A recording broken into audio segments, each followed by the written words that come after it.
Sylvain d'aider Maillard. les patients. Autre sujet, il y a beaucoup d'actualités. Alors vous avez voté, vous l'avez dit, avec la France Insoumise en faveur de l'inscription du droit à l'interruption volontaire de grossesse, l'IVG, dans la Constitution. Est-ce qu'il y avait péril en la demeure à propos de l'IVG, vous pensez ?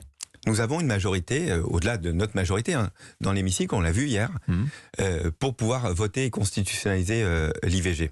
Pourquoi nous l'avons fait ?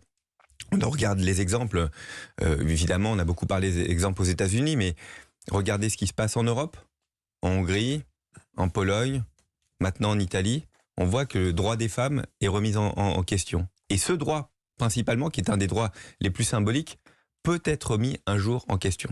Et donc, c'est une précaution. Comme nous avons cette majorité, plus large hein, que la majorité présidentielle, plus large pour le voter, nous disons c'est maintenant. C'est maintenant qu'il faut le faire. C'est une précaution supplémentaire et faire qu'on ne reviendra pas en arrière en France. Mais c'est-à-dire qu'on va figer les règles actuelles de l'IVG ou comment ça va se passer? On va constituer le droit à l'IVG, c'est-à-dire dire que c'est un droit sur lequel nous qui est un droit limité, on le rappelle quand même. Sur lequel il y a des délais, il y a une clause de conscience des médecins, etc. Bien sûr, d'ailleurs c'était des propos forts tenus hier dans l'hémicycle, mais de faire en sorte qu'une loi ne pourra pas revenir sur le droit à l'IVG. Une simple loi votée par une autre majorité dans un autre temps en France ne pourra pas revenir sur le droit à l'IVG parce que ce sera inscrit dans la Constitution.